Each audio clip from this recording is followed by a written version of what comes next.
Ça commence bientôt. L'apparition en fondu, elle est géniale. Bonjour, Vas-y, attends. je m'appelle Ko- Je Ok. suis votre hôte pour aujourd'hui. Je te laisse amorcer pour faire une apparition. Mais, mais qu'est-ce donc? C'est un avion?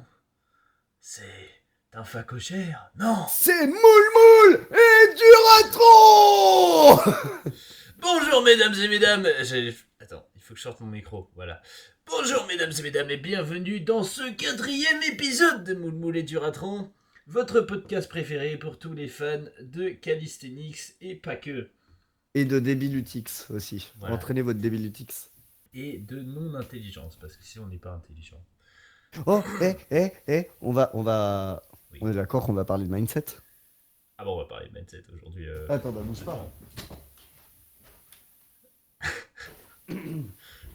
Un livre Donc sur tu le disais. mindset. Attends, il est à l'endroit, Colin, qu'est-ce que tu fous? Ah pardon, c'est vrai, j'avais oublié. Voilà. Dortessued Ça commence trop bien, mec. Dortessued. Voilà, il y a déjà, on a Sinon, j'avais le déjà perdu mental des coachs aussi. 95% des views. J'avais le mental des coachs, parce que ça, c'est la gestion de l'hyperactivité, et notamment de l'hyperactivité mentale, mais si tu veux, j'ai le mental des coachs pour Putain. la gestion du mental en tant que coach vis-à-vis des coachés. Voilà, et comme d'habitude, on a le droit à une petite citation de Jacuzzi, parce que voilà, c'est un rituel. Ah. Il y en a qui ont le mental et il y en a qui ont que les mentales. Mais on fait les citations au début. Et on félicite Assion. Bon, allez, on n'avait pas dit d'ailleurs qu'on faisait un fil rouge. Si, on avait dit qu'on faisait un fil conducteur. Et c'est bien que tu abordes justement ton livre, le coach mental. Vas-y, parce que pourquoi on va parler de mindset aujourd'hui? C'est pour qui déjà? Pour qui? Pour qui cela s'adresse? Alors, si je dois répondre, moi je dirais dans l'absolu à tout le monde. Après, bien évidemment que nous, on va parler principalement de la préparation mentale pour le sport, pour la performance sportive, mais qui ne se limite pas à la performance physique, du coup. Mhm. Et également, on va s'intéresser particulièrement, j'imagine, à la gestion du stress et à la gestion compétitive. Parce que c'est là où je pense qu'on va déborder le plus, puisque autant, bon, gérer du stress au quotidien, c'est faisable en levant le pied, etc. Gérer du stress en période de compétition, on ne peut pas diminuer le stress, il faut le gérer autrement. Mhm. Tout à fait d'accord. Et c'est bien qu'on pose les bases sur pour qui c'est fait déjà.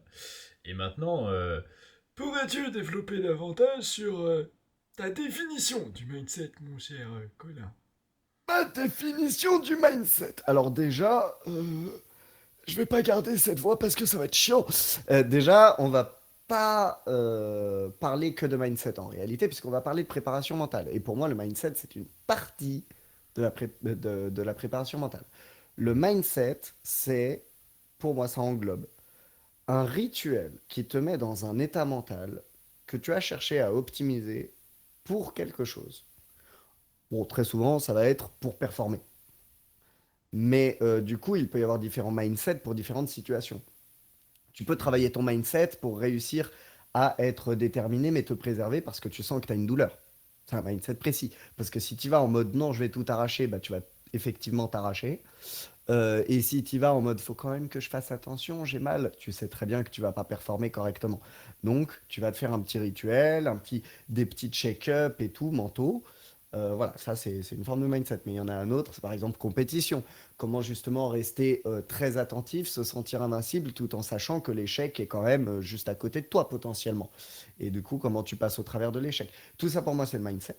Et plus globalement, aujourd'hui, on risque de parler de préparation mentale. Donc, préparation mentale, ça englobe encore plus de choses, parce qu'il va y avoir des choses très très concrètes comme comment gérer son sommeil, comment gérer sa nutrition, comment gérer son rythme. Mais il va y avoir des Mhm. choses un peu plus floues, comme comment on interprète la vision qu'on a de soi, comment on interprète la vision qu'on a du résultat, de l'avancement. C'est un beau glitch en tout cas. Ouais. Dans la tête de Colin actuellement. Pendant Il que y a des c'est la problèmes, hein. discothèque chez toi. Je te laisse continuer. Je me mute, je Ouais, règle mon problème. aucun souci. Donc je vais aborder moi ma vision du mindset. Oh, ça bug moins. Parfait. J'ai juste enfoncé le câble jusqu'au bout. On fait pareil avec votre cerveau, vous inquiétez pas. Mais, donc, moi, ma vision du mindset, littéralement parlant, c'est comment tu positionnes ton esprit. Donc, c'est ta manière de voir une situation, de voir toutes les situations que tu as en général, tu vois. Pour moi, tu peux avoir un mindset où... allez, un exemple parlant, allez, rentrons direct dans le vif du sujet. Quelqu'un qui bouffe, je sais pas, quelqu'un qui bouffe des épinards. Ou allez, alors, un autre truc. J'ai un truc mieux. Eh, vas-y, sors là, ta Valda. Ça arrive. En gros, j'ai... tu as deux personnes qui, mettons, t'as deux gosses. Colin se remet étant... Mettons que tu as Je suis pas d'accord, il n'y a pas de gosse. La caméra a dit il n'y a pas de gosse. Bon, 1 minute plus tard, tu as deux gosses qui courent vers la mer. La mer, l'océan, d'accord, pas l'heure daronne. Il y a deux gosses qui courent vers la mer. Deux gosses qui courent vers la daronne. Et là, ils se prennent tous les deux une grosse vague dans la gueule. Il y en a un qui se tape une barre, qui retourne dans la mer, et peut-être que celui-là, il deviendra, je sais pas, champion de natation ou plongeur olympique. Ou je sais pas En tout cas, il a kiffé et il a continué de s'entraîner. Voilà, Enfin, il a kiffé il fait le même truc, pas qu'il il a s'entraîne, trouvé mais ça il a marrant. kiffé. Voilà, il a trouvé ça marrant, ce premier contact avec l'eau. Bon, il aime les claques, c'était peut-être quelqu'un qui était plus de la psychologie daron, mais ça, c'était dans le On podcast. revient toujours à la Leclerc. Hein. Amadou, putain. Amadou, on prend un Amadou. podcast avec toi. Donc, il y a celui qui se prend la vague et qui kiffe ça. Et il y a l'autre qui se prend la vague et pour le coup qui va pleurer et qui retourne vers la mer, mais cette fois sa daronne à lui, et qui deviendra, ça se dit aquaphobe. C'est comment déjà? On s'en fout, Ça il a peur doit de se l'eau. dire aquaphobe, mais aquaphobe, je crois que c'est que tu peux même pas en ingérer de l'eau. Genre, t'es. Ah ouais, non, là c'est hydro, mais c'est hydro, putain. Ouais, en plus, c'est hydrophobe. Enfin, tout ça pour Il a dire, peur. t'as compris. Voilà, il a peur de l'eau. Il a peur de l'eau et du coup, ouais, lui, je sais pas, ça se trouve, il mourra noyé. Enfin, là, je pars un peu trop loin dans les scénarios, mais grosso modo, faut que tu comprennes que. Hey, les gosses, ils se sont pris une vague. Il y en a un, ça a défini, il allait être champion de surf ou de natation. Et l'autre, ça a défini, il va mourir noyé. Vous avez entendu, hein. Si vous vous prenez une claque et que vous pleurez, vous mourrez noyé. Je fais une yellow ce soir. Thread Twitter. Ça te dirait de pas venir? C'est bien. On sème des petites graines de référence par-ci par-là, pas que des. T'es petites comme graines de le réflexion. CCDI de surf. T'existes pas. Tu vois, moi ça fait. J'ai pas des souvenirs aussi impérissables de Brise de Nice que toi, mais T'es visiblement. comme on a le bien H kiffé de le film. Hawaï. Tu sers à rien. Bon, On c'était parlait de mindset, l'interlude non. Brise de Nice. Mais voilà, je trouve que ça illustre bien la chose, de dire que face à une même situation, deux individus peuvent répondre de manière complètement différente. Et au-delà même de deux individus, si toi, un jour, J, tu te prends la vague dans la gueule, ça se trouve, tu vas te marrer, et si l'autre jour, via un autre contexte, tu te prends la vague dans la gueule, tu vas aller pleurer et voir ta daronne. Tu vois.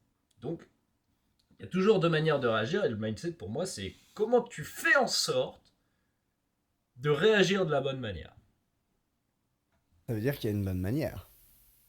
Si tu Et considères. ça- De la manière et adaptée ça, en l'instant. Ouais, mais ça va être justement un très très gros débat, je pense, et on va voir si on est d'accord ou pas. Mais beaucoup de gens vont voir le mindset comme il faut être tout le temps déterminé, tout le temps discipliné, tout le temps motivé. Il faut trouver le moyen de trouver tout le temps du positif.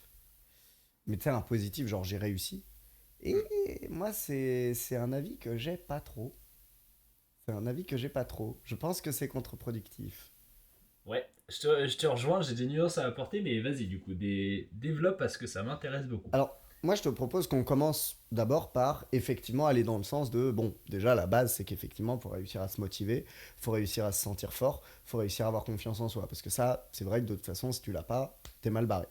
Donc, on va commence commencer par la d'abord confiance. par là où tout le monde est d'accord. Là où on se dit, ok, quand on veut se préparer mentalement, il faut se sentir fort. En vrai, on l'a tous vécu, le moment où tu te sens invincible. Genre, une journée, t'es on fire, tu sais pas pourquoi, tu t'es réveillé, t'es on fire. La journée, elle se passe bien. Les accros, tu les esquives. T'es vraiment bien. Alors, comment on fait, mon cher Moule Moule, pour influencer un cerveau?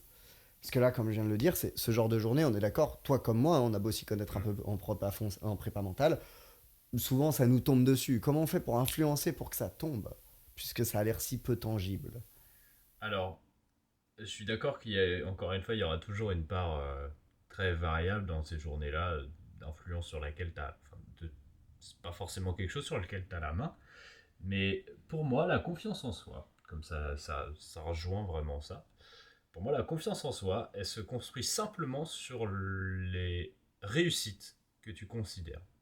C'est-à-dire, plus tu réussis de choses dans ta vie, plus ta confiance elle augmente, plus tu considères que tu réussis des choses dans ta vie, plus ta confiance elle augmente, et plus tu considères que tu en rates, plus ta confiance elle diminue. Mhm. Pourquoi j'ai appuyé sur le fait de considérer? Parce que justement, c'est ça qui est important. Parce que ça Mhm. dépend d'où tu mets la barre. Si moi je considère que être fort, c'est savoir tenir 5 secondes de full planche, je vais tomber en dépression. Parce que cette putain de full planche, elle me saoule. Mais Mais ça peut aussi être piégeur, parce que si on prend exactement ça, si moi je considère que être fort, c'est avoir 5 secondes de full, c'est bon, je suis fort. Je peux arrêter. J'ai rien à apprendre, j'ai rien à améliorer. C'est c'est fait, je suis cela. fort. Voilà, conclusion de la vidéo. Moule Moule est nul à chier. Retourne t'entraîner. Change de Bah non, mindset, mec. non mais dans les deux cas, ça marche pas. C'est-à-dire que Ouais, si toi tu considères que être fort, c'est 5 secondes de full, bah du coup t'es pas fort, c'est déprimant et tout ce que tu feras pour avoir les 5 secondes de full, c'est pas fort, c'est nul. Et si moi je mhm, me dis, ah bah c'est bon, on m'a dit 5 secondes de full c'est fort, bon, j'ai fini. Donc là vous repérez quelque chose déjà, c'est que très souvent il n'est pas malin de considérer une réussite de manière absolue. Il peut y avoir des objectifs de manière absolue, ça c'est important. Mais un résultat est dépendant du contexte. Un résultat doit être dépendant du contexte. Et le plus possible, votre contexte. Pas le contexte ouais. environnant, pas le contexte des athlètes, pas le contexte de la compétition, votre contexte. Est-ce que là, vous avez compris quelque chose? Est-ce que là, vous avez mieux ajusté quelque chose? Et peut-être que le résultat visuel était dégueulasse. Mais dans l'engagement, vous avez fait un truc que vous aviez jamais fait. C'est un résultat. Et c'est un C'est ça. résultat très important. C'est que la réussite se manifeste pas toujours comme on l'attend. Si tu te fixes, si pour toi réussir, c'est réussir à avoir plus de secondes que la dernière fois sous tension, bah, c'est pas forcément comme ça que ça va se manifester. Ça peut être comme tu l'as dit, ah, j'ai un meilleur ressenti aujourd'hui. Ou alors j'ai réussi à faire la même performance que la dernière fois, mais dans des conditions moins propices. Il y a plein de manières de- que ça se manifeste. Et des fois, c'est la réussite, ça va être réussir à. La réussite, ça va être réussir, oui. Ça commence par là. Merci Moule Moule. Fin. Bonne vidéo suivante à Touche. vous et à la prochaine. Merci pour cette intervention Allez, prochain particulièrement épisode, c'est quoi motivante. réussir? Donc, la réussite, ça va être parfois savoir se dire ah bah tiens, aujourd'hui, ça n'est absolument pas rentable et pas une bonne idée de bosser sur ma planche. Donc je bosse pas Alors que dessus. je Et veux. là, j'ai été Alors bon. que je veux. Alors que je veux, mais je ne suis pas en capacité, je suis trop fatigué, ça va pas être productif. Donc là, dans ces cas-là, la réussite, ça va être de se dire non, je suis fatigué, ce qui est censé, faut être intelligent, donc allez voir le dernier épisode, faut être intelligent, et comment c'est C'est-à-dire beau ça, analyser franchement, une situation et trouver des solutions adaptées. logique, square, into the banks. Voilà, c'est juste, Coalix. tu- pour moi, c'est ça, mais, hein, quoi. je, je suis déjà en train d'essayer de comprendre ce que moi je bafouille. Si en plus je dois comprendre ce que toi tu bafouilles, on est mal rendu, gros. Ah. Enfin voilà. Je sais pas si j'ai été très clair, voilà, mais à toi C'est de me vraiment moi dire qui ce que suis t'en penses. fatigué et qui a eu un événement démentiel récemment parce que là j'ai l'impression que c'est toi qui es perdu. Mais Ouais, aussi, hein. moi j'aimerais rebondir aussi sur autre chose. C'est que bon, là on vous a donné la ligne de conduite. Alors évidemment, hein, là on n'a pas attaqué quoi que ce soit de très concret parce que vous allez nous dire, ouais, mais vous êtes marrant, la théorie c'est bien. Ouais, le problème c'est que beaucoup de choses, beaucoup de prépa mentale se passe par la répétition. Parce qu'en fait, vous allez le comprendre, vous allez être d'accord et vous n'allez pas pouvoir l'appliquer. Et c'est Mm. normal. Et en fait, faut se retrouver dans une situation où vous ne l'avez pas appliqué, vous posez, vous répétez la phrase, donc intellectuellement, du coup émotionnellement, ça marche quand même pas, mais vous répétez la phrase et vous la posez à côté de votre ressenti émotionnel, qui est j'ai été un caca, j'ai pas pu travailler ma foule. Et vous les mettez bien côte à côte, faut qu'ils se touchent, faut que ça fasse friction. Parce qu'à force de faire friction, vous n'allez pas arrêter d'être déçu de ne pas avoir pu travailler la foule, c'est pas vrai, hein. Mais, ah, j'ai pas travaillé la foule, mais j'ai fait un truc, c'était pas bête. Et puis au bout d'un moment, bon, j'ai pas travaillé la foule, mais par contre, ce que j'ai fait, c'était mieux. Bon, j'ai pas travaillé la foule, mais en fait, je m'en fous parce que aujourd'hui, j'aurais pas pu la travailler. Et progressivement, il va y avoir cette transition-là. Mais pour ça, il faut commencer par prendre cette théorie et l'appliquer même quand vous n'arrivez pas à être d'accord. C'est normal de ne pas être d'accord. On n'a pas envie d'être d'accord avec le fait que des fois on est faible, que des fois on fait des erreurs. Je veux dire, qui, quand il se fait pointer du doigt en mode hé, t'as fait une connerie là et là en mode ouais Personne. Ça n'existe pas, voilà, c'est normal. Donc du coup, c'est normal qu'au début, vous faites un truc que vous considérez comme un échec. On a beau vous dire non, non, il faut y trouver une réussite. Vous allez être là en mode bah, il n'y en a pas. Mais c'est pas grave, vous y posez à côté. Ok, il y a forcément une réussite quelque part, je sais pas laquelle. Et ce qu'il faut faire en plus de ça, c'est que c'est bien beau de réussir à se dire ok, je fais ça, c'est bien, ok, je fais ça, c'est bien, mais vous allez quand même faire des choses qui sont pas bien. Mhm. Et il ne faut pas que les choses qui sont pas bien pèsent plus lourd dans la balance que ce que vous avez fait de bien. Alors, comment que cette I qu'on fait? Est-ce que tu veux répondre? Sinon, moi j'ai une réponse. Ouais, j'ai une comparaison avec tes épinards. Encore les Ça claque, hein. épinards. Vas-y, Ouais, en gros, vas-y, refais-moi bouffer tes épinards. c'est le principe où tu pourrais manger des épinards parce que tu sais que c'est bon pour la santé, sauf que tu le fais avec l'état d'esprit du ah, j'aime pas les épinards. Au final, tu te fais limite plus de mal que de bien parce que on va dire que le fond y est, mais le cœur y est pas, tu vois. Et l'idéal, ce serait d'avoir les deux, mais pour moi, c'est même plus important d'avoir le cœur sans avoir le fond. Donc juste d'y aller avec le bon état d'esprit. Même si tu fais de la merde, si tu as le bon état d'esprit, tu peux progresser, tu vois. Alors qu'il y a des personnes qui vont faire, je sais pas, un programme millimétré de la perfection, tout ça, mais qui vont à contre-coeur, du coup, elles oublient l'essentiel, c'est-à-dire d'avoir un programme dur, donc qui est force, que ce soit dur pour induire Mais de qui est l'adaptation, adapté. et que ce soit plaisant pour C'est qu'ils puissent ça. s'y tenir. C'est ça. Et pour les Jean-Michel Discipline qui vont dire non, non, en me forçant, de toute façon, bah, c'est juste désagréable dans ma tête, mais j'ai qu'à être plus solide que ça. C'est pas que désagréable dans votre tête. Je vais continuer dans ton exemple. Par exemple, sachez que un aliment qui ne vous fait pas saliver active moins d'enzymes qui permettent de récupérer les nutriments. C'est quand même assez drôle, c'est-à-dire que le fait d'en avoir pas envie, ça va vous apporter des choses quand même, hein, c'est pas gaspillé. Mais le fait d'en avoir moins envie fait que vous allez en tirer moins de choses. C'est-à-dire que, en fait, littéralement, en tirer moins de satisfaction, c'est en tirer moins tout court. Mhm. Et c'est très valable avec le sport, parce que si vous vous dites, non, non, j'y vais quand même, c'est pas grave si c'est désagréable, c'est pas grave si c'est désagréable, c'est pas grave si c'est désagréable, bah votre corps, il accumule plus de stress pour le même effort. Et il va Mhm. en accumuler aussi niveau mental, justement. Donc en fait, c'est pas le bon plan. Mais il ne faut pas non plus se complaire dans le j'aime ça, je vais pas tenter quelque chose d'autre. Il faut, si on reprend le parallèle des épinards, commencer par mettre une toute petite portion d'épinards avec une bonne dose de beurre, gratiné, etc., etc. Et cetera. Et que le goût des épinards, qui est qu'une bouchée dans votre assiette, au bout d'un moment, bah, il n'est pas désagréable. Il n'est pas encore bon, mais il n'est pas désagréable.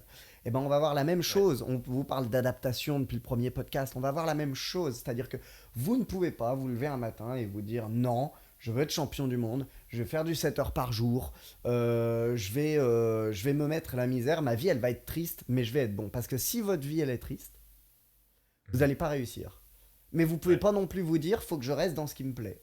faut que vous mettiez une goutte de je sais que ça peut être bon, mais je sais pas ce que ça donnera. Et vous essayez de ne pas en avoir d'attente. Alors ça, c'est un truc que je travaille beaucoup avec mes élèves. Mm. Il ne faut pas confondre ne pas avoir d'attente avec ne pas vouloir progresser. Il faut avoir envie. Ça, le fait de ne pas avoir d'attente, ça me rappelle exactement. Tu veux pécho, tu fais un compliment désintéressé. Voilà, meilleur Mais strat, on parle aussi de séduction. non, non, mais sans déconner. Vous voulez, Mais vous ça voulez un colle. exemple très concret de ce que tu viens de dire? Arrêtez de Vas-y, demander voilà. les numéros. Donnez votre numéro. Parce que du coup, c'est la personne qui a le numéro, elle peut ne jamais appeler, ne jamais envoyer de SMS. Et rien que le fait d'avoir mis dans cette position, c'est littéralement Mm. avoir fait bonjour, tu fais ce que tu veux avec ce que je te dis, mais tu m'intéresses, je te donne l'opportunité, la balle est en ton camp, débrouille-toi. Et tu t'en vas. Eh bien, tu auras beaucoup plus Mm. de résultats avec ça parce que tu mets tout de suite un climat où on est dans une situation d'échange. Et en fait, il faut que vous soyez en échange avec votre corps. Faut pas lui dire on fait ça parce que je l'ai décidé. Faut lui dire j'ai envie de faire ça. Si c'est un peu limite, on y va mollo. Et tu me dis Mhm. quand ça coince. C'est vraiment, c'est du social avec votre propre corps. C'est je te balance un stress dont tu n'as pas l'habitude, en petite quantité, tu me fais un retour. Et on adapte. Par contre, le stress, il y a un moment, il faudra qu'on puisse le faire. Mais je vais pas juste te le balancer dans la gueule et tu te débrouilles. Je te le balance, tu me renvoies des informations, on échange. Et il faut que votre mindset il soit là-dedans. Ça, c'est du mindset, ça, c'est un rituel, une réflexion sur comment interpréter les choses, vraiment très, très poussée. Et ça définira une prépa mentale générale qui est beaucoup moins réfléchie, Mhm. beaucoup moins calculée. Mais il faut réussir à se dire, quand on veut faire quelque chose, le corps, il peut pas être prêt juste parce que vous l'avez décidé. Par contre, si vous l'accompagnez, il peut être prêt beaucoup plus vite que vous ne le pensez. Mhm. Beaucoup plus vite. Et c'est pour ça que c'est aussi très important de ne pas voir des échecs comme des flagellations. Vous avez déjà dû entendre un nombre incalculable de fois que les plus grands champions sont ceux qui ont le plus échoué, que l'échec forge le caractère, que on n'apprend pas sans échouer, que toutes ces phrases-là qu'on sait, hein, qu'on Nelson dit, Mandela, soit je perds, soit je gagne, soit j'apprends. voilà, c'est super important, mais en même temps on les dit sans les, sans les, Ouais, sans les acclimater à nous. ouais, On les dit parce qu'on les pense, parce que c'est la bonne chose à faire, mais l'application interne, genre se dire attends, attends, attends, c'est vraiment vrai. C'est-à-dire que mon échec, c'est pas que je suis nul. Ou bon d'ailleurs, c'est ni l'un ni l'autre. C'est ça ne pas avoir d'attente. Tu n'es ni nul ni bon quand tu échoues. Tu n'es ni nul ni bon quand tu réussis. Le Mhm. moment où tu es nul, c'est quand tu te prends quelque chose dans la face et que juste tu subis. Et quand tu es bon, c'est quand tu te prends quelque chose dans la face et que tu en tires quelque chose. Mais ça peut être C'est ça. n'importe quoi. Vous pouvez tirer. Il y a des gens qui passent leur temps à échouer. J'ai des élèves qui font énormément d'échecs et qui progressent mieux et qui comprennent mieux que les autres. Pourquoi? Bah déjà parce qu'en fait, s'ils font énormément d'échecs, c'est parce que ils attendent même pas que le truc soit complètement acclimaté pour repartir dans le un peu désagréable. Ils restent tout le Mhm. temps dans le très léger désagréable. Jamais trop, jamais pas assez. Ouais, Résultat, ils sont sans arrêt en progression. Et si un jour je leur demande de faire le truc qu'on faisait il y a 5 mois, c'est de la rigolade. Alors qu'ils l'ont pas refait parce qu'ils sont passés tout de suite au cran d'après. mhm. Et pas trop vite, attention. Mais dès que c'est envisageable, ne pas se complaire dans la position dans laquelle on est. Ouais. Accepter l'inconfort. Bah, Ça, c'est là-dessus, super important. pour schématiser un peu plus et ramener à l'entraînement, on pourrait dire que il y a des personnes qui vont extrêmement bien tolérer des grosses séances avec beaucoup de travail nerveux, beaucoup de je vais à l'échec autant physique que à l'échec je rate en fait. Les deux sont plus ou moins liés, même Souvent parce qu'ils y sont par plus certaines habitués personnes. d'ailleurs. Voilà. Et il y en a qui vont préférer, alors il y en a, je parle en général, il y a des personnes qui vont mieux tolérer l'échec et il y a des personnes qui vont mieux tolérer la réussite. On a tous besoin d'une certaine proportion de l'un et de l'autre dans nos entraînements et surtout que ça varie d'un jour à l'autre. Tu Mm. vois, genre t'es dans une phase où tu as le puduc de la confiance, comme dirait Titeuf, tu vois. T'es là, tu respires la confiance en toi. Et ben là, ouais, tu peux encaisser. Oh, les Mec, réflexes purs. plus ça va, plus les références elles descendent dans les âges. Là, on était à du jacuzzi, 14 ans de moyenne. Ensuite, Titeuf, 9 ans.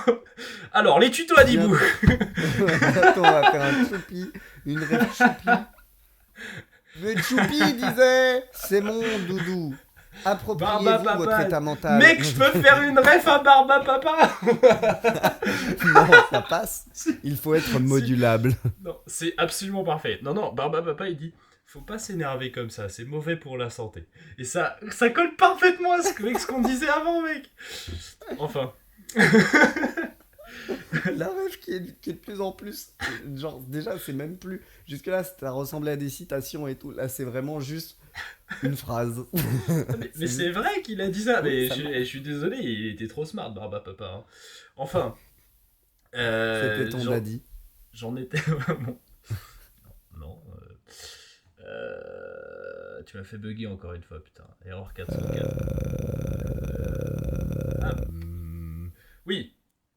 Donc, à l'entraînement, il y en a qui tolèrent plus l'échec, d'autres plus la réussite. Ça varie en fonction des jours et il faut savoir l'accepter. En fait, savoir dire, moi me concernant, bah là en ce moment, j'ai pas posté de vidéo d'entraînement depuis un bail, alors que d'habitude je me filme beaucoup. Et c'est parce que je me suis pété la gueule, j'ai vraiment accumulé énormément de volume, même avec le taf, tout ça. Enfin, en fait, j'étais street 24/24. Genre, vraiment, je vivais street depuis trop longtemps, donc j'ai eu besoin de décrocher un petit peu et de faire autre chose. Donc, je me suis mis à faire du cardio. Ça rejoint la courbe d'Hormèse et les phases de décompression. Exactement. Donc, allez voir le premier épisode. et donc ouais, j'ai senti que ça faisait trop et j'ai eu besoin de faire du cardio, de faire du set and rep. Pourquoi je me suis tourné vers ça ? Parce que l'intensité est beaucoup plus faible. En soi, prendre mon vélo, je peux rouler pendant 20 minutes. Faire une full planche, je peux la tenir que 2 secondes. C'est beaucoup plus intense. Donc j'ai besoin d'avoir un mouvement que je sais faire. Comme ça, c'est moi qui dose si je vais à l'échec ou pas. C'est pas un mouvement où dès que je le fais, je sais que je suis obligé de forcer à fond.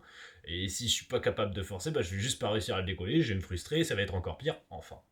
On revient avec la négociation avec notre corps. Si vous sentez que votre corps, et en fait quand je dis corps, l'esprit y est aussi. C'est-à-dire par exemple, là, ce que tu étais en train de dire, c'est tu as tellement... On va faire le parallèle avec la courbe d'Hormèse. Tu as tellement traîné dans la courbe haute, tu l'as maintenu, tu l'as fait tenir. Il y a un moment, ça commence à descendre, t'es pas tout de suite d'accord, tu essaies de la faire tenir encore plus, mais plus tu la fais tenir, plus tu sais qu'elle va être en chute libre derrière. Ouais. Tu le sais. Et il y a un moment, faut l'accepter. Parce qu'il y a des moments, c'est intéressant de faire traîner la courbe, hein, c'est pas toujours une erreur. Mais il faut accepter que ça reste une courbe. Ça ne peut pas être une ligne droite en haut. C'est pas possible, ça peut pas être une ligne ascendante. Il faut un moment que ça décompresse. Et il faut accepter que plus on cherche à monter haut, plus on cherche à tenir longtemps en haut, plus on va se payer une grande descente. Pas forcément rapide, ça dépend d'à quel point on a tenu et on a laissé traîner la descente. Du coup, ça fait une descente sèche. Pour vous donner l'exemple le plus concret, si vous tenez trop, le corps il casse. Voilà, là c'est descente sèche. C'est genre, t'étais au top, ça commence à vouloir descendre, tu veux pas. Ça veut vraiment descendre, tu veux pas. Tu fais l'entraînement de trop, t'as une blessure, t'es obligé de limiter la charge sur tout, direct, pendant plusieurs semaines. Piche, t'es arrivé en bas de ta courbe incente et tu vas traîner en bas de ta courbe. Mais dès que vous avez compris que c'est une courbe, bah vous savez donc que si vous acceptez qu'il y a des moments où on est en haut, il y a des moments où on est en bas, et on peut même l'influencer un peu. Si vous traînez en bas, ça marche aussi dans l'autre sens. C'est en train de remonter et vous traînez, vous continuez de créer du potentiel. On rejoint la deuxième partie du premier podcast, la transition charge-intensité. Bah vous faites pas, vous la laissez traîner cette transition. Vous montez pas tout de suite en intensité. Et bah vous allez faire une piquée. Mais une piquée qui durera forcément un peu moins longtemps. Donc du coup, vous pouvez calculer comme ça, si vous avez des périodes où vous les rentabilisez, bah vous laissez traîner ou pas, vous accentuez. Et c'est pareil pour le cerveau. C'est-à-dire que vous avez déjà dû vivre ça, vous vous réveillez le matin et vous savez qu'à 18h, vous avez envoyé. Putain, vous êtes chaud, vous avez envie. Du coup, vous êtes en train de regarder vidéo. Putain, vous êtes chaud, vous avez envie, vous faites même un petit essai de front et tout. Quand vous allez arriver à 18h, vous allez être au prime pendant quoi ? 30 minutes, 1 heure ? Et puis après, les poteaux, ils restent pendant 3 heures. Vous êtes séché tout de suite. Parce que vous vous êtes monté le bourrichon. Le mental, il était au top pendant toute la journée. Il y a un moment, il faut qu'il descende. Alors que si, au contraire, vous êtes là en mode « Ok, je sais qu'il y a le training ce soir. Je branle rien. Je fais grasse mat. Je traîne au lit. » On le sait, c'est un sport de chômeur. Pourquoi ? Parce qu'en fait, t'es sur tes jeux vidéo, machin. Puis à un moment, pouf, je vais partir au training. Oh, il y a un message d'un pote, je vais partir au training. Ouais. Oh, puis tu marches, t'as les paras dans le dos, t'as la musique dans les oreilles, ça monte, ça monte. T'arrives, t'es un guerrier, t'as pas envie de partir pendant les 5 prochaines heures, quoi. Parce que t'as traîné, t'avais déjà envie, mais t'as traîné. Et du coup, au moment où ça commence à monter, ça fait vraiment. Et là, ça a envie de rester en haut. Et là, tu peux l'entretenir, tu peux le garder. Et ça, vous le savez, avec l'effet mental, il y a plein de petits trucs extérieurs que vous pouvez faire pour le relancer, puisqu'il y en a même qui se passent naturellement et vous le savez même pas. Si vous allez dans un rasso, juste le fait d'être venu dans le rasso, déjà, ça vous a mis dans un mindset. Vous ne le savez même pas, Ouais. mais vous avez fait un rituel. Probablement, vous y allez avec des potes dans une voiture, vous avez mis de la musique, vous avez échangé vos combos. Vous êtes monté en pression. Bon, la coup de chance, le rasso, vu que ça fout de l'adrénaline, il y a du monde. La pression, c'est pas parce que vous l'avez depuis le matin qu'elle va redescendre. En plus, souvent, on attaque à 14h, pas à 18, donc ça va. Et vous arrivez, vous vous entraînez pendant 2 3 heures. Au début, quand il n'y a pas trop de monde, forcément, ça va redescendre un peu. Si vous acceptez que ça redescend un peu, dès qu'il y a le gros du monde qui arrive à 16h30, Là, ça repart. ça repart. Alors que vous n'êtes même pas reparti en bas. Ça, c'est des éléments qui arrivent comme ça, mais du coup, vous vous doutez bien que c'est des éléments que vous pouvez faire. Et il y en a même que vous faites sûrement instinctivement, comme par exemple une, une pause visualisation parce que vous faites de la merde. Et puis vous prenez 2 gorgées de Red Bull et puis vous repartez. Bah ça, en réalité, c'est un rituel. C'est ok, je fais de la merde, je souffle. En Je fait, redescends. instinctivement, vous le savez même pas, mais vous avez déjà compris la courbe d'Hormèse. Je redescends, je visualise, je pose, Ouais. Bah, et hop, justement, je prends mes 2 gorgées de Red Bull et je repars. alors là, on fait un gros virage à 90, on arrête avec le barbe à papa, etc. Pfiou, on passe dans du beaucoup plus mature. J'ai eu une bonne discussion avec mon père et mon frère l'autre jour sur le. J'allais dire le Kama Sutra. Non, le Yoga Sutra, c'est totalement différent. C'est totalement différent. Très envie Le- d'essayer avec des collègues, mais Donc, le Yoga Sutra, en fait, c'est. Comment dire? Le yoga, ce n'est pas une religion, c'est juste un pour le recueil coup, de c'est un mindset. phrases. C'est un mindset. Ce serait la définition du mindset, en fait, justement. Et, et l'état d'esprit qu'on retrouve au yoga se retrouve chez énormément d'athlètes de haut niveau qui l'ont pas forcément lu, mais en fait, tu vois qu'il y a des lignes directrices qui sont communes. Et justement, le fait de. Enfin, cette loi d'Hormèse, là, qui se retrouve également avec le mindset, c'est. Dans le Yoga Sutra, c'est dit que c'est celui qui peut se calmer le plus, qui peut monter le plus haut. Tu vois, c'est celui qui peut descendre le plus bas dans les tours, qui peut faire la plus grosse accélération. Vous Donc, avez un exemple autour de vous. Généralement, la personne la plus calme, c'est la personne que vous savez qu'il faut jamais énerver. ouais, On est d'accord, hein, ça c'est un truc, on l'a tous, on a tous un pote autour de nous qui est archi calme. T'as pas envie de le voir le jour où il pète parce que tu te dis, très clairement. si lui il pète, c'est qu'il y a tout qui pète. Ouais. C'est très bien imagé. Et du coup, ils disent d'autres choses très intéressantes dans le Yoga Sutra. Et notamment, le, le fait que on ait deux entités, entre guillemets, dans la tête. Alors, voilà, là j'étais content quand j'ai lu ça, je me suis dit putain, trop bien, il n'y a pas que moi qui entends des voix en fait. Je suis ta conscience, moule moule. Il faut arrêter de mettre des slips moulants quand tu portes ton sarouel. Je suis ta conscience. Il y a des mineurs en compétition. C'est aguicheur Tu vas guicher qui? Les mamans qui viennent encourager leur fiston de 16 ans qui est en train de passer. Qu'est-ce que tu me racontes, moule moule? Jusqu'ici, c'était moi qui avais 16 ans. Laisse-moi tranquille. Alors, non, cut. Oh merde. Comme dirait Ilyes.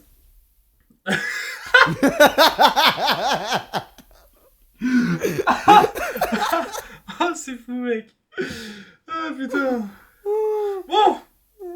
Tu disais quoi? Ouais, on était aux deux entités. Les deux personnalités, ouais, Non, t'entendez-moi. deux entités, c'est différent. T'avais dit personnalité, mais y a pas de souci si tu changes tes phrases chaque fois qu'il y a un cut. Hein. Voilà. Non, mais c'est la petite voix dans ma tête qui m'a dit non, mais entité, en fait, c'est mieux. Donc, Ouais, c'est encore plus mystique. mais oui, ça fait classe, tu vois. Donc, ce qu'ils disent, donc, c'est ce principe-là qu'on retrouve chez plein d'athlètes de haut niveau. C'est que lorsque tu fais de la merde, enfin je sais pas, mettons t'as des pensées, attends, je sais comment l'expliquer.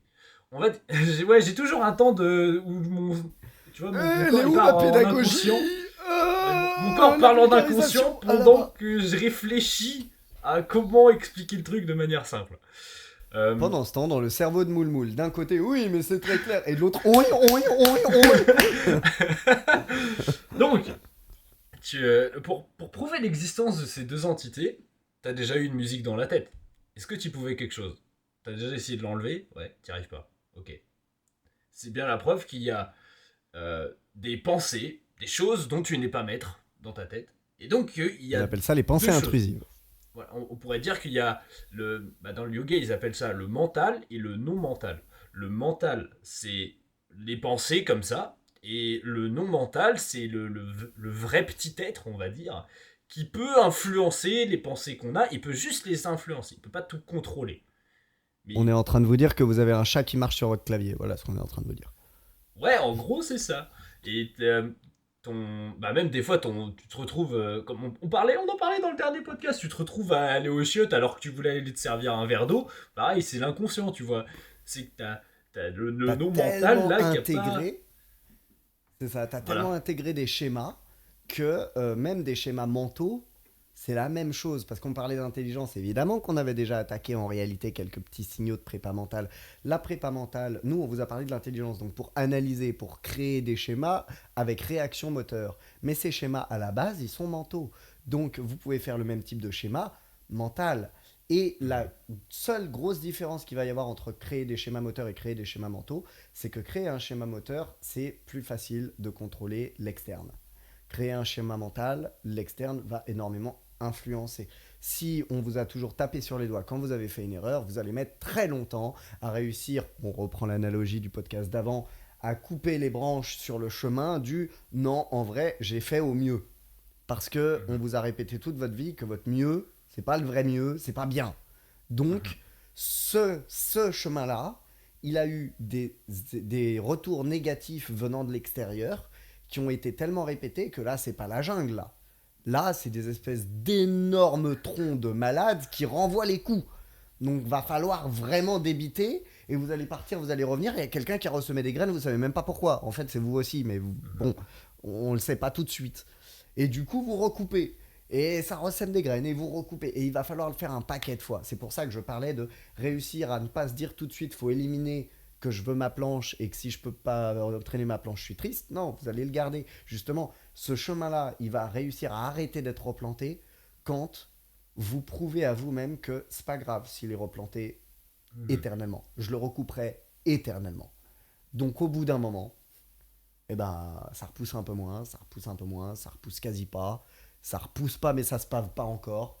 Et puis, suivant à quel point l'impact extérieur a été important, c'est-à-dire par exemple, évidemment que si vous avez eu des parents malveillants, ça va vous prendre 20 ans. Ça va vous prendre 20 ans.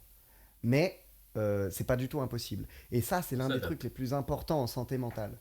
Il ne faut pas avoir peur de galérer, il ne faut pas avoir peur d'être triste, il ne faut pas avoir peur. Toutes les émotions sont importantes. Et c'est là que la courbe d'Hormèse, vraiment, mais bouffez-en. Parce que quand vous savez que si vous êtes en bas et que ça traîne, ça veut dire que vous allez être en haut et que ça traînera, qu'est-ce que ça fait du bien? Qu'est-ce que ça fait du bien de savoir que même si ça prend 3 ans, même si ça prend 5 ans, ça veut dire que derrière le résultat, il sera monstrueux. Et vous avez des exemples autour de vous, des gens qui ont vécu des Mhm. choses atroces, atroces, et pour qui du coup, la moindre petite information positive est un pur bonheur. Et ils restent dans cet état-là pendant longtemps. Et nous, on vit ça aussi dans notre confort, hein. Si vous avez une vie confortable, vous le vivez aussi un peu. Ouais. Quand Tu vous vois vivez une plus rupture, derrière, l'inconfort. rien que revoir un pote, c'est génial. Sortir boire des coups, c'est génial. Mais ça dure pas longtemps. Mais Mhm. du coup, savoir que quand on vit quelque chose d'horrible longtemps, en fait, on crée un espèce de potentiel de joie pour longtemps, oh, c'est soulageant de ouf. Vous avez le droit de vous Clairement. complaire dans un moment mauvais. Et c'est super important de réussir à se complaire dans un moment mauvais, parce que, on en revient à ce que je disais, plus on lutte contre la courbe, plus elle s'allonge. Si Mhm. vous commencez à vous dire, ça fait 3 ans que je suis en dépression, je suis vraiment qu'une merde, vous allez l'allonger, à vouloir essayer de ne plus l'être. Non, vous Mhm. êtes en dépression, vous n'y pouvez rien. Comment vous pouvez rendre votre dépression moins désagréable? Acceptez-le, vous avez envie de regarder des séries connes, vous avez envie de rien faire, c'est pas le moment où vous êtes productif. Et c'est pas grave, parce que la productivité, c'est aussi savoir quand est-ce qu'il faut lâcher de la pression, lâcher du lest, pour pouvoir justement récupérer. C'est comme ça Ouais. qu'on est productif. On peut pas l'être tout le temps.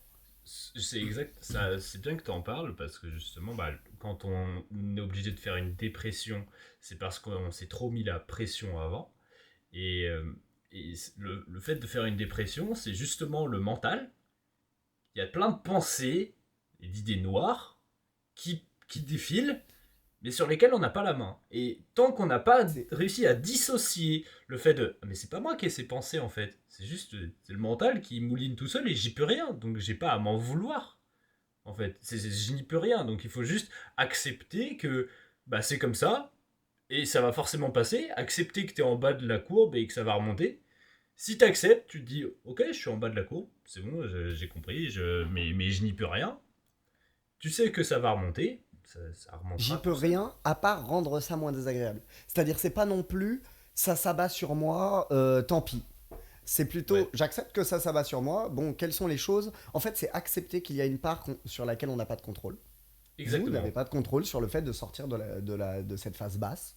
Par contre, vous avez le contrôle sur le fait de rendre cette phase basse tolérable, de rendre cette phase basse moins flagellante. C'est-à-dire que non seulement il y a le tolérable, c'est-à-dire la phase basse ne vous flingue pas, mais il y a aussi genre je suis en phase basse, j'anticipe comment plus tard je rattraperai le fait que j'ai pas pu aller bosser, le fait que je me sens pas de voir mes parents, le fait que j'ai pas de temps, ou le fait que en théorie je devrais être en train d'avancer sur un projet perso et je suis en train de le mettre de côté. Parce que si vous Mhm. essayez d'avancer sur le projet perso quand même, non seulement vous ne serez pas efficace, non seulement vous rallongez votre courbe, mais en plus c'est vraiment désagréable. Vous vous faites du mal et vous allez peut-être même vous dégoûter de ce projet perso. Mhm. Alors que si juste vous anticipez que non, je veux pas le laisser tomber, donc je veux que quand je remonte de ma phase basse, je vais faire ça, je vais faire ça, je vais faire ça, je vais faire ça, et du coup en fait j'ai bien rattrapé le coup quoi. Peu importe quand ça arrive, et ben Ouais. du coup vous acceptez votre phase basse et vraiment mais genre bon là je vais parler d'un truc à la fois super perso et où probablement pas mal de gens peuvent pas capter mais je pense que c'est important et je vais essayer de vraiment Vas-y. l'expliquer. J'ai été quelqu'un qui a eu des crises de paranoïa. Des vraies crises de Mhm. paranoïa. Genre mes bras étaient devenus des lames de rasoir. Genre pendant que j'étais réveillé, j'étais vivant en train de bouger et mes doigts, mes bras étaient des lames de rasoir. Le problème c'est qu'il restait des bras aussi. Donc par exemple si je serrais les doigts, les plis qui se touchent, etc., ça me tranchait ma propre peau. C'est quand même très ironique parce que si c'est des lames, ça peut pas se trancher. Si c'est de la peau, ça peut pas se trancher. Ben c'était les deux. Donc j'étais obligé d'être Mhm. dans une espèce de typose parce que si je sentais des plis de peau, c'était des lames qui me tranchaient. Théma quand même la puissance du truc. Et ben en Ouais. fait, tant que j'étais dans cette logique de faut que je reste en typose, faut pas que je me touche, faut pas que machin, faut pas que j'acceptais pas le désagréable du moment, tant qu'il fallait que j'aille bien, qu'il fallait que je fonctionne, qu'il fallait que je fasse comme Mhm. si de rien n'était devant mes parents, qu'il fallait que je fasse comme si de rien n'était devant la prof, c'était horrible et c'était de plus en plus ingérable. C'était vraiment ingérable. Ouais. Et un jour, je me suis dit, bah tant pis, je comprends rien à ce qui se passe, mais ça a l'air complètement débile, donc au pire, if I die, I die. Pour les non-anglophones, si je meurs, je meurs. Et vraiment, genre d'un coup, j'ai décidé, tant pis. Et j'ai vraiment, genre, je me suis refermé, je me suis piqué. Genre, dans ma tête, ça m'a fait affreusement mal. Et puis, je suis resté comme ça. Et je me suis dit, vas-y, je vais agir comme si c'était pas vrai. Je sais pas si c'est vrai ou pas, parce que si vous avez jamais vécu de crise paranoïaque, vraiment, genre, Mhm. vous savez que c'est censé être faux. Hein. Mais c'est impossible de savoir que c'est faux. C'est impossible. Et genre, la tête, elle se dit, bah non, c'est forcément projeté par mon cerveau. Mais tout le reste du corps, il est en mode, non, non, non, non, non, non, on va mourir. Donc Je voilà, vois. bah tant pis, je vais mourir, ok. Et puis je bougeais, et puis machin, et ça me faisait mal, et tout me faisait mal. Et plus j'allais dedans, plus j'avais mal, mais c'était pas grave. Et puis vu que j'avais mal, mais c'était pas grave, bah c'était moins intense dans mon cerveau d'avoir mal. Et vu que c'était moins intense dans mon cerveau d'avoir mal, bah j'avais littéralement moins mal. Et vu que j'avais littéralement moins mal, bah en fait j'étais plus tant une lame que ça, où ma lame elle est émoussée. Et progressivement, alors ça a pris des semaines, hein, mais progressivement, chaque fois que ça m'arrivait, ça devenait juste oh, fait chier. Et dès que c'est rentré dans le juste oh, fait chier, tout va bien. Et aujourd'hui, Mhm. ça m'arrive des fois d'avoir des tout petits comebacks de ça. Et limite, il y a une forme de nostalgie, ce qui est très ironique, hein, mais il y a une forme de nostalgie en mode oh oui, je vais pouvoir explorer un peu comment le cerveau fonctionne. Parce que c'est quand même délirant comme fonctionnement de notre cerveau, d'être capable de croire qu'on est une putain de lame et qu'on va se trancher. Donc, Voilà, t'as vas-y, réussi à vas-y, tellement te ouais. détacher. Mais le truc, c'est que du coup, ça marche pas. Dès que je me dis cool, je vais pouvoir explorer, ça repart tout de suite. Comme si, rien Ouais, que le fait que je sois en mode oh, la crise de paranoïa, câlin, elle se barre. ouais. Et ça, si vous avez eu des impacts mentaux dans votre vie, je pense que vous voyez de quoi je parle. Ce moment où tu essayes de faire un câlin au truc qui te fait le plus peur et qu'en fait, c'est le moment où ça a plus d'importance. On le voit même dans des films, des représentations métaphoriques, l'espèce de part d'ombre, ta némésis, tu viens lui faire un câlin et vous ne faites plus qu'un et en fait, c'était pas une némésis. C'est un truc qui se retrouve énormément, c'est quelque chose qu'on a. La pire chose pour vous-même, c'est d'être contre vous-même. Oh, c'est Bah, parfait. Oh, oh c'est là que c'est. là, je suis BG. Pardon. Mais non, mais c'est très bien. T'as très bien expliqué la chose, tu l'as très bien illustré aussi. Et je pense que on peut toujours. Ce qu'il faut en retenir, c'est qu'on peut toujours empirer ou améliorer une situation en fait. Oui. Juste, t'es à un point C'est le donné, seul bon et mal en c'est mental. ça. C'est le seul bon et mal. T'es à un point donné de ta courbe. Juste, faut que tu apprennes à repérer si t'es plutôt en train de descendre ou si t'es plutôt en train de monter. Et toi, tu l'accompagnes. Ou tu Tu l'accentues, t'accompagnes. ou tu le diminues. Mais pas trop. Et Ça. encore, l'accentuer ou le diminuer, c'est parce que tu as un objectif. Si t'as pas d'objectif, accompagne. Ce sera beaucoup plus confortable. Donc, quand t'es dans ta séance, tu es en train de te rendre compte que tu fatigues. Et ben, tu te dis, ah ok, je fatigue. Bah, ça veut dire que j'ai fait ce qu'il fallait en fait. Enfin, je me suis bien donné avant. Ça sert à rien que j'en remette une couche là. Je me suis suffisamment donné pour aujourd'hui. Mais on pourrait tout à fait aussi réagir de la manière suivante. Oh putain, je commence à être fatigué. Ouais, mais non, je sens qu'il me reste de la marge, je vais continuer.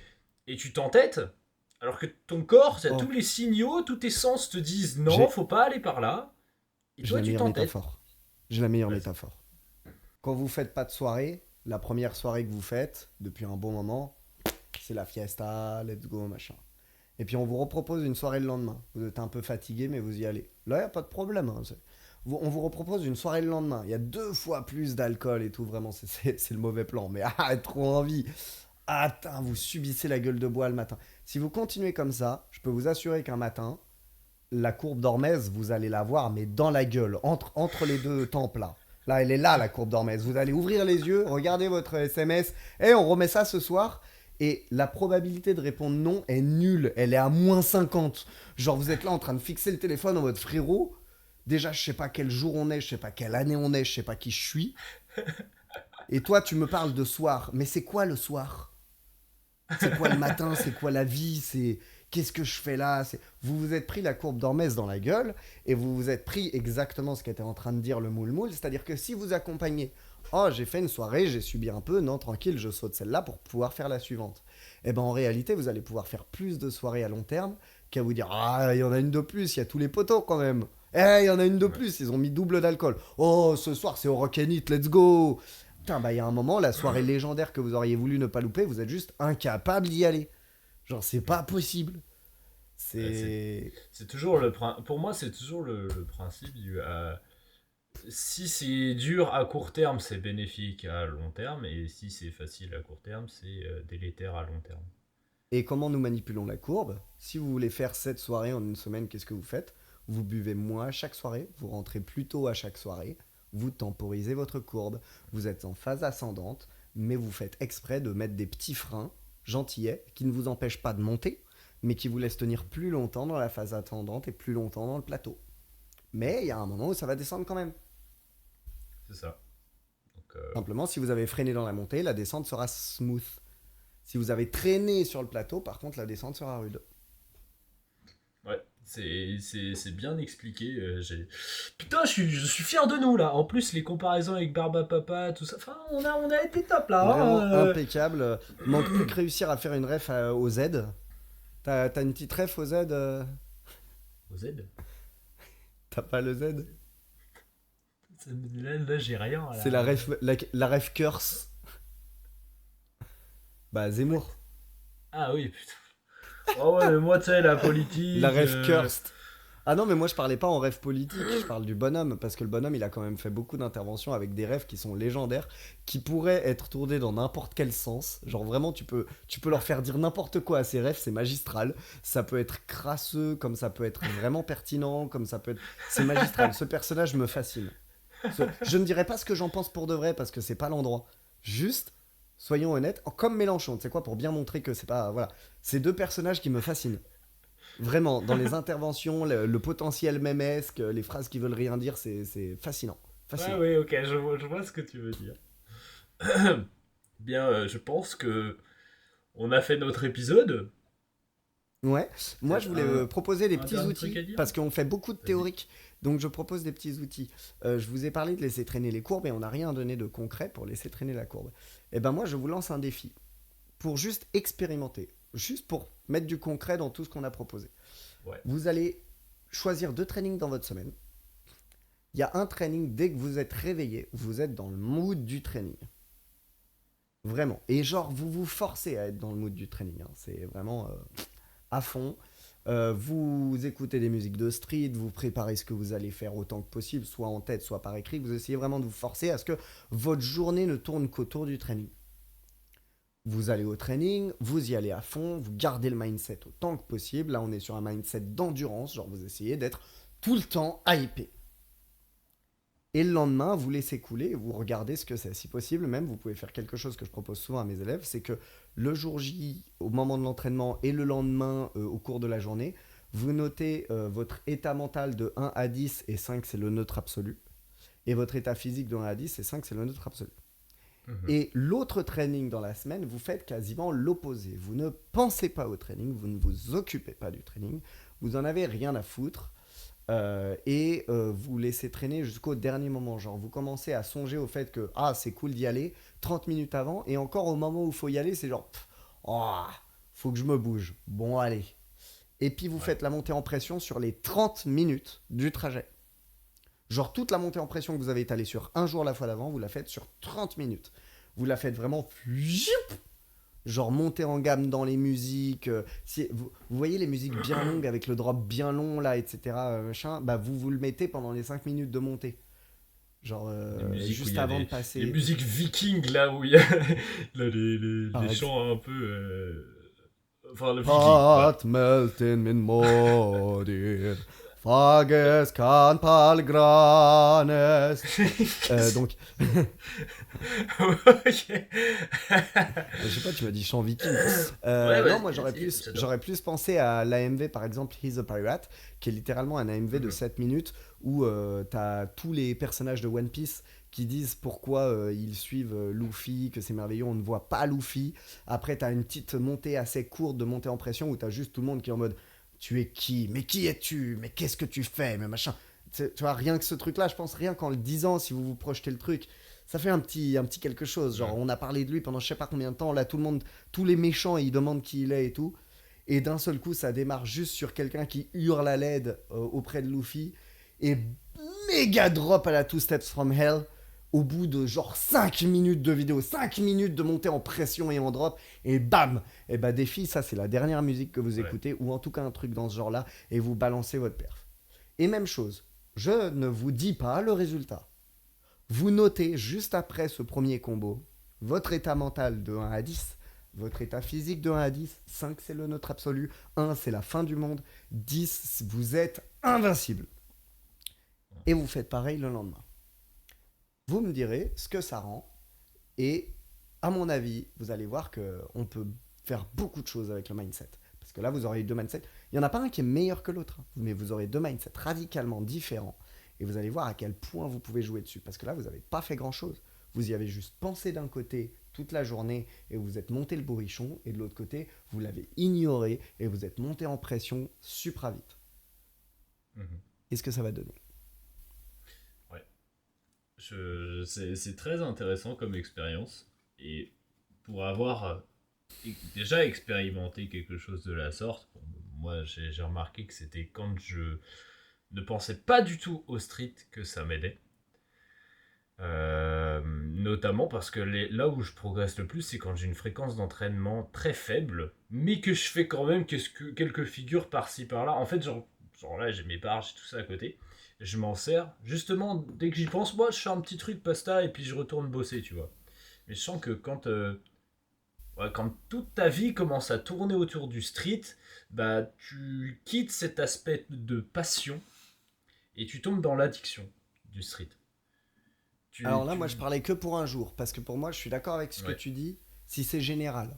Si c'est pour un jour, pour moi, non. C'est-à-dire, si je dois... Bah, en vrai, avant que je dise ce que je m'apprête à dire, faites-le, mettez pause, mémorisez où vous en êtes sur le podcast, puis vous revenez. Et vous me dites si ça va coller avec ce que je m'apprête à dire.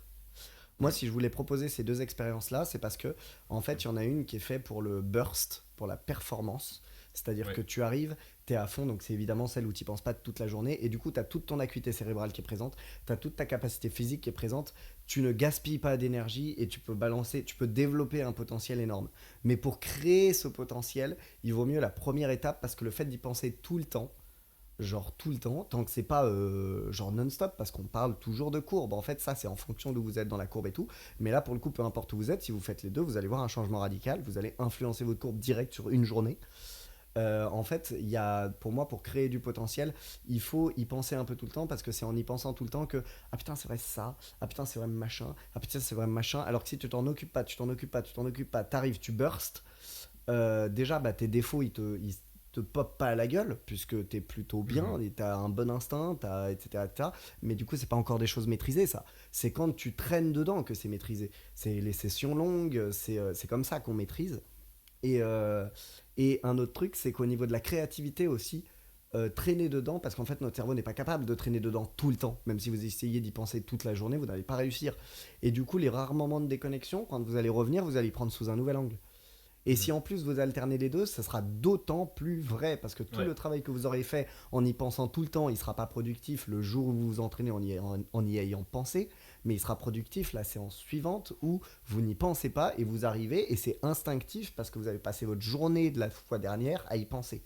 Et à l'inverse, Ouais. le fait d'avoir burst a permis justement de faire cette phase de je m'en bats les couilles, je fais ce que je veux, machin, qui fait que la fois suivante, hé hey, mais attends, là je vais me reprendre la tête 2 minutes là. Et quand j'ai fait ça, mais en fait, tel truc que vous n'aviez pas analysé sur le moment parce que tout s'alignait tout seul. Ouais. Là-dessus,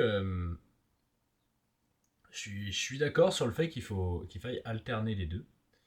Et personnellement, j'associerais le travail technique avec le fait d'y penser tout au long de la journée parce que tu vas Complètement. visualiser. Pour moi, c'est ce que j'appellerais maîtriser ou créer du potentiel, maîtriser ou optimiser son potentiel. Je suis totalement C'est- d'accord. Donc comme ça, tu le fais un petit peu tout au long de la journée. Il n'y a jamais un moment où vraiment tu te rinces la gueule, comme tu le ferais dans une grosse session. Et justement, se rincer la gueule et forcer comme un débile sans réfléchir, ça, tu auras plus de facilité à le faire, encore une fois. Celui qui peut monter le plus dans les tours, c'est celui qui peut descendre le plus bas. Donc tu auras plus de facilité à le faire les jours où tu n'as absolument pas pensé à la discipline. Tout à fait. Et Et donc il moi, y je suis a plus dans encore cette d'autres phase-là en ce moment, mindsets, hein. Là, perso. j'ai volontairement fait deux extrêmes parce que si vous rejoignez encore le premier podcast, on avait parlé, là en fait, on a parlé principalement de nerveux et de technique en réalité. Y penser toute la journée, c'est très technique. Ne pas y penser du tout et burst, c'est très nerveux. Et Ouais. donc, il reste encore le côté renfort musculaire. Et il Mhm. existe des finesses qu'on peut apporter dedans aussi parce que vous allez probablement voir dans la même veine que le burst, tout s'aligne, ok, mais tout est imprécis. Tout est chaotique. C'est juste ça. Mhm.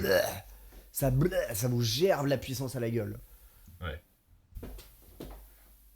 Ouais, Ce très qui est clairement. souvent ce qui arrive en période de compétition d'ailleurs. Parce qu'en période de compétition, vous aurez beau essayer de souffler, beau essayer de respirer, beau essayer de temporiser. En fait, le burst de montée, il est créé par le simple événement, par la mise en compétition, par le fait qu'on est jugé, par le fait qu'il y a du public, par le fait qu'il y a plein de monde, par le fait que vous avez déjà fait en fait un rituel où vous y pensiez tout le temps sans le savoir parce que vous avez prévu votre déplacement, vous avez prévu vos runs, donc en fait vous êtes en train d'y penser et là on parle pas d'un seul jour, on parle de un mois. Donc Mhm. forcément qu'on est dans le premier cas, mais tout en ayant le burst. En fait, ça mélange les deux. Donc c'est assez particulier. Donc ça, c'est des mindsets beaucoup plus profonds qui, si on fait 50 000 épisodes, je pense qu'on pourra aller chercher vraiment du détail côté prépa mentale. Mais là, Ouais. déjà, vous avez les lignes générales de la préparation mentale avec un petit exo très concret à faire si vous voulez un peu travailler là-dessus. N'hésitez pas à prendre des notes. Encore une Ça, fois, c'est l'exercice, c'est chiant, bien. mais c'est très efficace. L'exercice, le fait de donner un exercice comme ça ou quelque chose de pratique à tester directement, je pense qu'on peut le garder pour les prochains épisodes. Ce Ouais. serait bien qu'on Comme par arrive à le exemple faire. écrire la trame. Hein, quoi? Je sais pas écrire. moi. Hein Ouais, de toute façon, quand t'en écris une, c'est moi qui te la rappelle.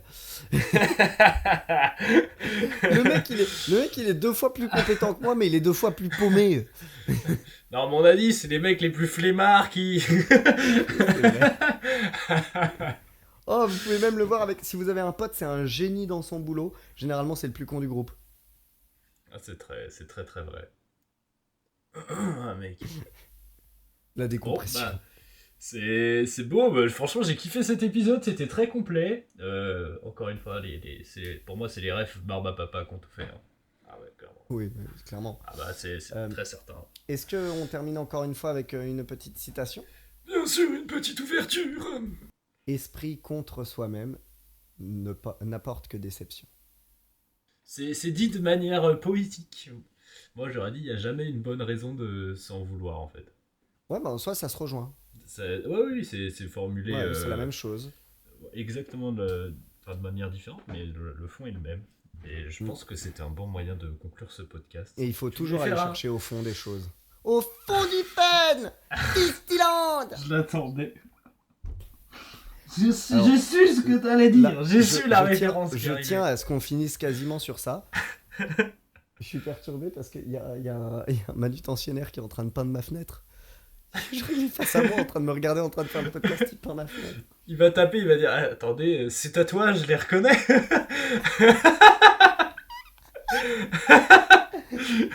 Voilà, cut, c'est bon. Allez. Pardon. Attends, tu fais la. Tu fais l'ouverture, tu voulais parler de quoi pour le prochain? Eh bien, la dernière fois, je voulais qu'on parle de quelque chose, et ça peut être la suite, parce qu'en plus, là, on vient de finir un peu sur vis-à-vis des compétitions. Mais, mon cher Moule Moule, j'ai entendu Oui. parler de quelque chose, et je ne sais pas ce que cela signifie. Qu'est-ce que l'hypervigilance? L'hypervigilance. Oh. Ce sera une question pour le prochain épisode. Et nous espérons vous y retrouver nombreux. N'hésitez pas à nous donner votre avis dans les commentaires. N'hésitez pas à nous proposer des sujets. À nous dire si nous partons trop en sucette ou pas assez en Tout bubblegum. à fait. Et N'hésitez si pas le à ne micro- pas hésiter. Et surtout, n'hésitez pas.